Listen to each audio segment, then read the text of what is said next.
प्रसंग चल रहा है कि इस सतनाम के बारे में प्रसंग है, और प्रसंग है कि सदग्रंथ कौन से हैं, सदग्रंथों में को आधार माने तो वो कौन से ग्रंथ है। जैसे श्रीमद् भगवद गीता अध्याय नंबर 16 के श्लोक 23-24 में स्पष्ट कर दिया है कि शास्त्र विधि को त्याग कर जो मनमाना आचरण करते हैं उनकी न तो गति होती है यानी मोक्ष नहीं होता, और न कोई सुख होता है, और न उनकी कोई सिद्धि साधना प्रफुल्लित होती है, कोई सिद्धि प्राप्त होती है। क्योंकि सिद्धि से ही तो हम सतलोक जाएंगे। सिद्धि माने एक ताकत आएगी हमारे अंदर भक्ति से। तो हम पहले इस ताकत को ये बर्बाद करते रहे, किसी को आशीर्वाद दे देते, किसी को बद्दुआ दे देते, यही पैंचर कर लेते थे। अब पैंचर नहीं होने देंगे हम इसमें, और उससे कुछ होना ही नहीं। जो शास्त्र नहीं देता कि मनमानी बकवाद कर रहे हैं, तो उनमें जो सिद्धि आएगी वो दूसरे टाइप की आएगी, ये ऐसी नहीं आएगी जो हमारे अंदर सिद्धि आएगी। परमात्मा गरीबदास जी ने अपनी वाणी में लिखा कि शब्द महल में सिद्धि 24 हंस बिछोड़े विश्व विसा। यानी हमारा जो मंत्र है इसमें 24 सिद्धियां आ जाएंगी, लेकिन इन सिद्धियों को तुम प्रयोग ना करना, ना तो बात बिगड़ जाएगी। वो कौन कौन सी सिद्धियां हैं वो दिखाते हैं आपको गरीबदास जी की वाणी में। शब्द महल में सिद्ध 24 हंस बिछोड़े विश्व विसा, कि जो मंत्र हमने आपको दिया है ये सतनाम और प्रथम मंत्र, इसमें 24 सिद्धियां आपको प्राप्त हो जाएंगी। और जितने आज तक अन्य जितने भी सिद्ध हुए हैं, जैसे इनमें अष्ट सिद्धि ही इनके पास है, 8 सिद्धि होती है इनके पास, और इन 8 सिद्धियों में से किसी को 1 प्राप्त होगी, किसी को 2 प्राप्त होगी। इसी में हल्दी की गांठ पाकर पंसारी बन गई है, और हमने ये महापुरुष मान लिए। सिद्धि क्या चीज है? सिद्धि इतना काम है जैसे चींटी होती है, चींटी कीड़ी। वर्षा के दिनों में आप देखते हो कुछ तो चींटी होती है पंखों वाली, तो पंखों वाली जो चींटी होती है वो अन्य चींटियों से सुपीरियर मानी जाती है उनकी दृष्टि में, कि ये आकाश में उड़ जाती है, ओहो ये तो पता नहीं क्या बन गई। और जब वर्षा का महीना आता है, सावन के महीने में ये बाहर निकलते हैं, गर्मी अंदर गर्मी हो जाती है, तो बाहर निकलते ये फिर कहाँ, या तो दीपक पर जल कर मरती है वो उड़ कर जाने वाली, या फिर तब उस बल्लभ के चारों तरफ चक्कर काट काट के वो पंख टूट जाती है, फिर अंत में वो चींटी की चींटी रह जाती है, वो कीड़ा का कीड़ा रह गया, वो पंख सारी जड़गी। तो इसी प्रकार ये सिद्धि जिनके पास प्राप्त है, सतनाम वास्तविक मंत्र था नहीं, और अन्य साधनाओं से जो सिद्धियां प्राप्त की तो उन्होंने यही उनको झाड़ दिया, उनकी पांख सी टूट जाती है। उसके बाद फिर वो जीव के जीव और फिर 83 लाख योनियों में धक्के खाते। अब गरीबदास जी क्या बताते हैं? शब्द महल में सिद्धि 24 हंस बिछोड़े विश्व विसा।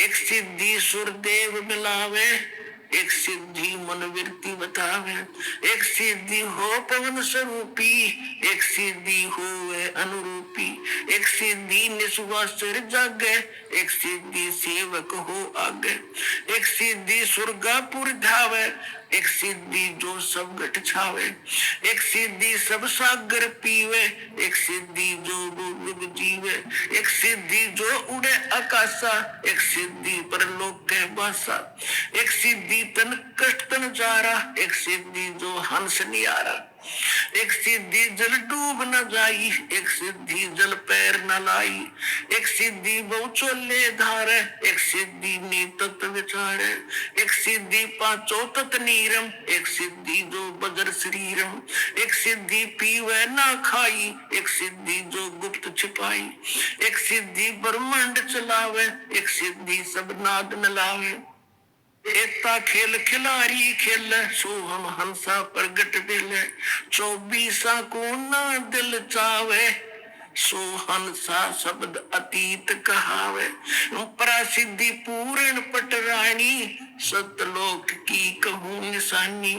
सतलोक सुख सागर पाया, सतगुरु भेद कबीर लखाया। परमहंस देखो परवाना, जन कहते दास गरीब दीवाना। अब क्या बताएं इसमें कि शब्द महल में सिद्धि चौबीसा, और हंस बिछोड़े विश्व बीसा। यह सिद्धि अनजान व्यक्ति का हाथ लागी तो इस जीव को भगवान से दूर करेगी। और जब आप और इस शब्द महल में, इस मंत्र में आप में 24 सिद्धि आ जाएंगी, लेकिन इनका दुरुपयोग शुरू कर दिया तो आपका पंचर हो जाएगा, आपकी पूंजी खत्म हो जाएगी, यही रह जाओगे। ना किसी को दुआ दो, ना किसी को बद दुआ दो, ना किसी को आशीर्वाद दो, किसी के सिर पे हाथ ना रखना, आशीर्वाद भरा। वैसे किसी के सिर में कष्ट है, मालिश कर दो खूब, कोई बात नहीं। और एक अपने गुरुदेव और भगवान के अतिरिक्त किसी के चरण नहीं छूना।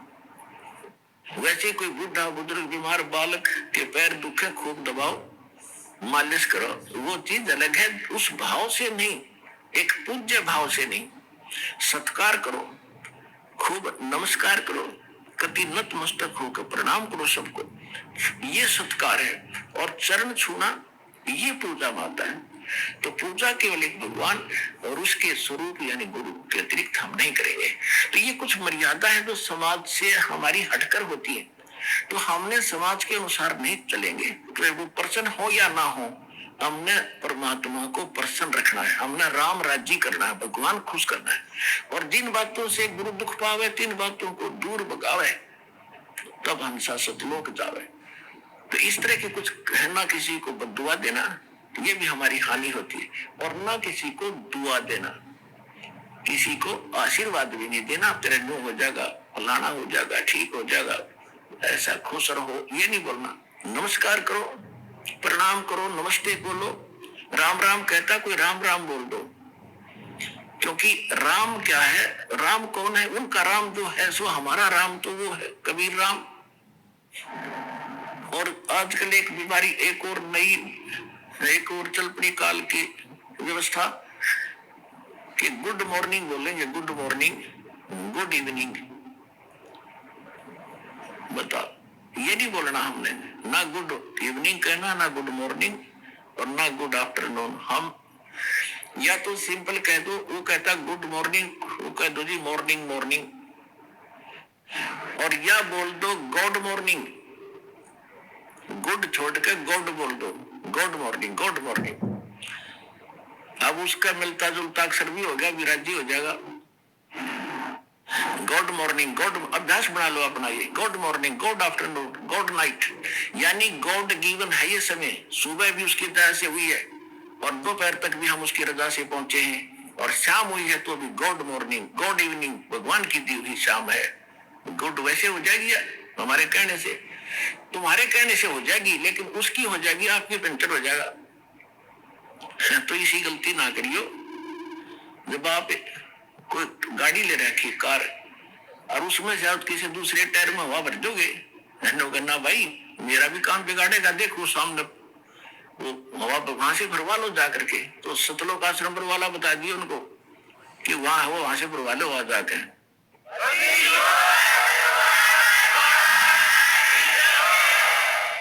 तो इसमें क्या बताया है कि शब्द महल में सिद्ध चौबीसा, और हंस बिछोड़े विश्व बीसा। हमारे इस मंत्र में 24 सिद्धि आ जाएंगी।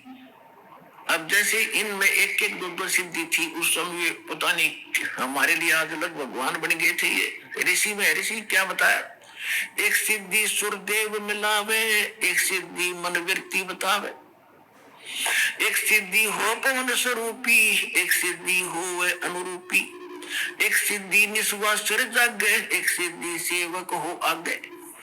अब देखो, एक सिद्धि निस्वासर जागे, दिन रात जागे, यह सिद्धि होगी, दिन रात उसको नींद नहीं आती, बैठा रहता है। आदरणीय गीसा दास साहिब जी, गांव खेखड़ा, जिला बागपत हो गया, पहले मेरठ था, उनके एक शिष्य हुए नेकी राम जी, जो नारी वाले बोले जाते, नारी गांव के थे, वह जाट थे। तो उन्होंने आदमी घीसा दास साहिब जी से दीक्षा ली थी, और घीसा दास साहिब जी के पास वो मंत्र था, लेकिन उनको उन्होंने प्रथम मंत्र दिया था, वो जो प्रथम मंत्र हम आपको देते। तो नेकी राम जी ने उन, क्योंकि ये पिछले स्वभाव होता जीव का, पिछली प्रेरणा थी, कोई तपस्वी था, मनुष्य प्राप्त हो गया, उसकी वो ही आदत बनी रही, तो उसने वो नाम नोम छोड़कर और अपनी हठ योग से साधना शुरू कर दी, जिससे उसमें उस प्रथम मंत्र का कुछ ज्यादा जाप करने से उसमें एक सिद्धि आ गई। कौन सी सिद्धि आ गई? दिन रात वो सोए नहीं। एक गांव है यहाँ, गांव जिला सोनीपत, गोहाना से और सोनीपत रोड पे खेड़ी दमकन गांव है, वहां मेरे मामा जी का गांव है। तो दास वहां जाता था, और हमारी जो माता जी और मेरे मामा जी, नाना जी, वो सारे उस नेकी राम के पुजारी हैं। तो उनकी स्थापना का दास को पता हुआ। अब याद आई वो बातें जब शुरू में सुना करते हम, और विशेष करके भी भगवान की चर्चा चलन लगी वहां जाकर, तो वो कहने लगे कि हमारे यहाँ बड़े महापुरुष हुए हैं नेकी राम जी। उनकी कथा बताई कि उनका हमने यहाँ बहुत बड़ा डेरा बना रखा उन्होंने, गांव वाले ने, कि ये महात्मा यहाँ आकर बैठे थे। हमारे गांव से बाहर एक जंगल था छोटा सा बनी में, और कई दिन बैठे रहे। तो लोग गांव से इनका भोजन ले जाने लगे, श्रद्धालु पहुंच जाते हैं। तो एक ने बताया कि हमने इस महापुरुष को सोता नहीं देखे कभी, सारे दिन रात जागता रहता, बैठा रहता है या घूमता रहता है। तो कईयों ने छुप छुप कर देखा, 10 दिन हो गए, 15 दिन हो गए, महीना हो गया, कि भी सोता ही नहीं कभी भी। पहले इससे बात पर वो भगवान बना लिया, उसका आश्रम गाड़ दिया, उसकी पूजा शुरू हो गई, और सारे चौड़ चपट। अब पता चला उनके ज्ञान भी नहीं था, वो तो गीसा दास जी से विरोधी भी हो गए थे। लास्ट में एक कथा सुनाया करते, गीसा पंथी बताया करते थे कि उन्होंने एक अभिमान का वचन बोल दिया था नेकी राम जी। तो कहने का भाव ये है कि एक सिद्धि निस्वासर जाते, इस मंत्रों में आपके ये ऐसी सिद्धि आ जाएंगी। तो उस समय वो संत पा किया। अब जितने भी नेकी राम जी के दो अनुयायी है, सारे ये डले ढो हठ योग करते। और वो मंत्र गीसा दास जी की वाणी में एक पूरा शब्द है, 8-7 पंक्तियों का। उनमें से 2 पंक्ति है, ओम सोहम जप ले भाई, राम नाम की यही कमाई। और वो पूरा एक शब्द है, जैसे मंगलाचरण की तरह उसको मंत्र बोलते हैं, उसमें ये लिखा हुआ है। और इस पूरी वार्तिशी को गाकर इसी को अपना नाम समझे, ये मंत्र है हमारा।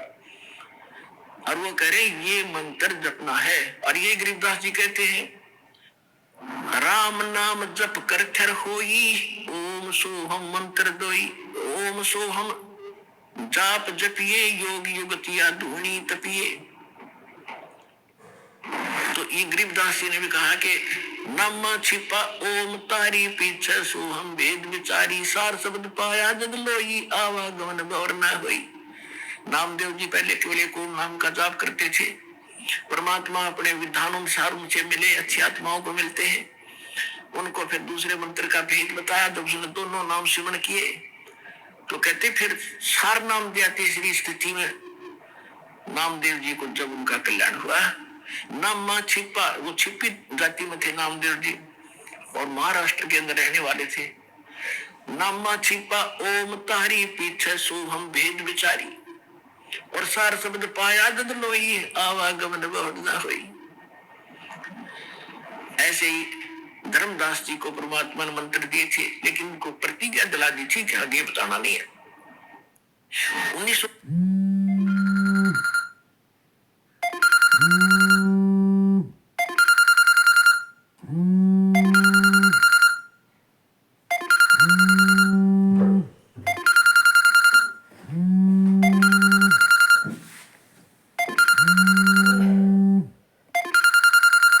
मिलते हैं। उनको फिर दूसरे मंत्र का भेद बताया, जब उसने दोनों नाम सिमरण किए तो कहते फिर सार नाम दिया तीसरी स्थिति में नामदेव जी को जब उनका कल्याण हुआ। नामा छिपा, वो छिपी जाति में थे नामदेव जी और महाराष्ट्र के अंदर रहने वाले थे। नामा छिपा ओम तारी पीछे सोहम भेद विचारी और सार शब्द पाया दद लोई आवागमन बहुत ना हुई। ऐसे ही धर्मदास जी को परमात्मा ने मंत्र दिए थे, लेकिन उनको प्रतिज्ञा दिला दी थी कि आगे बताना नहीं है। 1997 में दास को मिले परमेश्वर और संकेत कर दिया था कि विषय खोल दे, आप देख लो। किसी के पास ज्ञान नहीं है और दास को ऐसा प्रोजेक्टर, ये 2003 से हमने फिर ये प्रोजेक्टर शुरू किया, आपके रूबरू करना शुरू किया, सबके इतिहास सामने रख दिए। किसी के पास ये नाम नहीं, किसी के पास यथार्थ ज्ञान नहीं, तो अपने आप ये सारे फेल हो गया। जितने भी संत महंत है कोई नहीं तो सकता। और श्रेयम मीडिया के अंदर इंटरनेशनल चैनल पर दास कम से कम 10-15 वर्ष से उनको ललकार रहा हूं कि आओ और चर्चा करो। कोई सामने नहीं आता क्योंकि उनके पास ज्ञान नहीं है, उनको पता चल चुका है।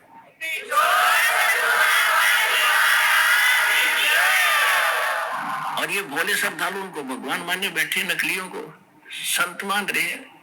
वो तो जनसाधारण के जैसे भी नहीं, तो पता लग गया भी गलती हो जाए इंसानों से, भूल लगी। भगवान के लिए संत चले हैं, भगवान के लिए श्रद्धालु उनके पीछे लगे, तो उनका कर्तव्य बनता है। तो पता लग गया कि तुम्हारे बारे में कोई गलत, मेरे बारे में कोई गलत बोलता, मैं 6 बजे देखता हूँ कहाँ मेरी त्रुटि तो नहीं है। त्रुटि नहीं है तो बोलता रही, फिर तारे रूबरू करता हूँ, किसी ने ऐसे बोला, देखो ये इसका ये प्रमाण, ये गलत हो रहा है। तो वो ना अपने शिष्यों को कोई जवाब देते। इसे सिद्ध है कि वो फेल हो लिए और ये श्रद्धालु एक दिन आएंगे, क्योंकि सबको पता है कि अनमोल जन्म ऐसे बर्बाद करने का नहीं है, एक दिन ज्ञान होगा। तो जो प्रसंग चल रहा उसी पर आते, एक सिद्धि निस्वास चर्चा गए, एक सिद्धि सेवक हो आगे, एक सिद्धि स्वर्गापुर जावे, एक सिद्धि जो सब घट छावे। एक सिद्धि ऐसी है जो स्वर्ग तक चले जाते हैं। जैसे सुखदेव ऋषि के अंदर एक सिद्धि थी आकाश में उड़ जाने की, स्वर्ग में जाने की। वो स्वर्ग में पहुंच गया तो वहां जाकर उसको पता चला कि भी गुरु बिना तो बात बने नहीं, तो पिछले संस्कार से बैटरी चार्ज है, तेरे पिछले संस्कार हो जाए। अब यह सिद्धि तुझे पूर्व जन्म से प्राप्त है, ये दिन खत्म होगी तो ये पंख कट जाएंगी, जीव का जीव रह जाएगा। तो तब उसकी अकल ठिकाने आई, तब उन्होंने राजा जनक से दीक्षा ली।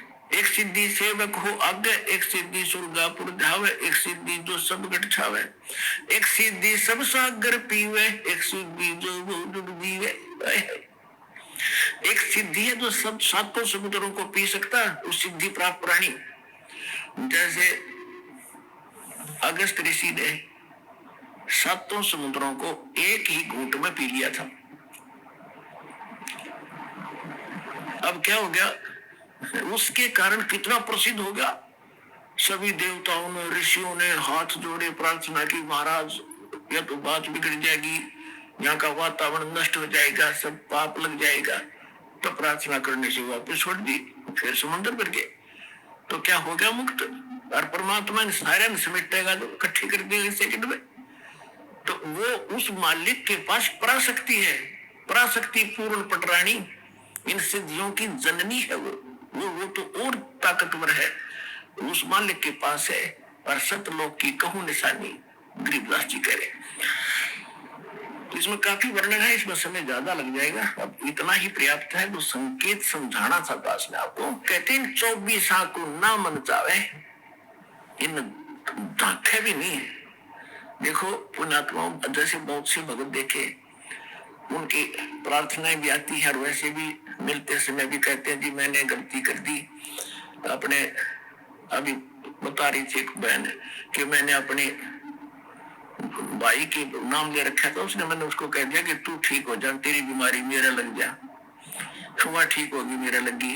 हम फिर ये पंगा क्यों मोल लो तुम। तो कहने का भाव ये है, ये गलतियां करनी छोड़ दो, दिक्कत हो जाएगी। क्योंकि भक्ति करो तो ढंग से करो। अब इसको तो हम इतना सस्ता मान रहे हैं, ये तू अपनी भतीजी ने दे देने 20 लाख रुपये दे कर दिखा, चोरने भी ना दे, और दे तो वही वापस दे दिए मेरे। उस धन का आपको पता है, इस धन का आपको पता ही नहीं कितना कीमत आपको कहाँ आवश्यकता पड़ेगी। तो इसलिए ये सारा कुछ ज्ञान देकर आपको सतर्क किया जा रहा है कि कहाँ आप फाउल होते हैं, कहाँ आप मार खाते हैं और कौन सा धन कितना कीमती आपका है और इसको आपने कैसे सुरक्षित रखना है ताकि मोक्ष आपको प्राप्त हो सके। आज का जो प्रसंग चल रहा था वहां तो स्टार्ट भी नहीं हो पाया था। आज का सत्संग प्रारंभ यहां से हुआ था कि परमात्मा पाने के लिए हमने अपने सदग्रंथों को ही आधार बनाना है। और सदग्रंथ कौन से हैं? श्रीमद् भगवत गीता और पवित्र चारों वेद, और जो ज्ञान परमात्मा स्वयं आकर अपने मुख कमल से बोलता है। श्रीमद् भगवत गीता अध्याय नंबर 4 के श्लोक नंबर 32 में कहा है कि इन यज्ञ धार्मिक अनुष्ठानों की विस्तार के साथ जो जानकारी, यज्ञों की, यज्ञ माने धार्मिक अनुष्ठानों की विस्तार के साथ जानकारी सच्चिदानंद घन ब्रह्म के मुख कमल से बोली हुई वाणी में, सच्चिदानंद घन ब्रह्म की वाणी में कही गई है विस्तार के साथ। और उसको जानने के बाद सभी कर्मों से मुक्त हो जाएगा। उसको तत्व ज्ञान कहते हैं जो भगवान स्वयं आकर बताते। चौथे जाके 34वें श्लोक में कहा कि उस तत्व ज्ञान को जो सच्चिदानंद घन पूर्ण परमात्मा स्वयं आकर बताता है, उसको तू किसी तत्वदर्शी संत के पास जाकर समझ, उनको दंडवत प्रणाम करने से। केवल वही संत एक दंडवत प्रणाम का अधिकारी बताया है गीता में कि जो तत्वदर्शी है। अन्यथा अपने विषय में गीता ज्ञानदाता 18वें अध्याय के 65वें श्लोक में कहता, मुझे नमस्कार कर, मेरा भगत बन, मेरी भक्ति करेगा तो मुझे ही प्राप्त होगा। और तत्वदर्शी संत के लिए कहा कि उसको दंडवत प्रणाम करने से और कपट छोड़कर सरलता पूर्वक प्रसन्न करने से वह तत्वदर्शी संत तुझे उस परमात्म तत्व का यानी तत्व ज्ञान का ज्ञान कराएंगे। तो वो तत्व ज्ञान जिससे मोक्ष होगा वो कंप्लीट कोर्स है। और श्रीमद् भगवद गीता और पवित्र वेद, पवित्र कुरान, पवित्र पुराण, ये पवित्र बाइबल, ये इनकम्प्लीट नॉलेज है। Complete knowledge God given spiritual knowledge, तत्व ज्ञान, वो उससे मोक्ष होगा। वो असली शास्त्र है और उसमें से वेद भी मेल खाते हैं, गीता भी मेल खाती है, और उनमें जो ज्ञान नहीं है वो ज्ञान भी उसके अंदर है, तत्व ज्ञान के। तो उससे मोक्ष होगा। आज का सत्संग ये था और वो ज्ञान भगवान ही देता है। दूसरा प्रसंग ये चला था कि किसने देखा भगवान? तो जिन्होंने भगवान देखा उनका आपके सामने इतिहास बताया, पवित्र कथा बताई उनकी कि इन महापुरुषों ने भगवान देखा। और ये जो ज्ञान दास आपको दे रहा है ये गॉड गिवन है। ये किसी डूम भाट के गीत नहीं है कि किसी ने रोजी रोटी के लिए अपना दंत कथा बना कर बकवाद कर रखी हो। 1400 एकड़ का जमीन का मालिक था, गरीबदास किसान था, गांव छुड़ाने का, कोई भाट भिखारी नहीं था कि किसी कारण से वैसे ही अपने रोजी रोटी के लिए घट दी होगी कहानी। ये गॉड गिवन स्पिरिचुअल नॉलेज है। तो मन को विश्वास दिलाने के लिए इन प्रमाणों की इसलिए आवश्यकता है ताकि आपको दृढ़ता आवे और भगवान के मार्ग पर आप दृढ़ रहो, आपका मोक्ष हो जाए। तो वो ज्ञान इस दास के पास प्राप्त है, इस विश्व में किसी के पास नहीं है। अपना कल्याण करो।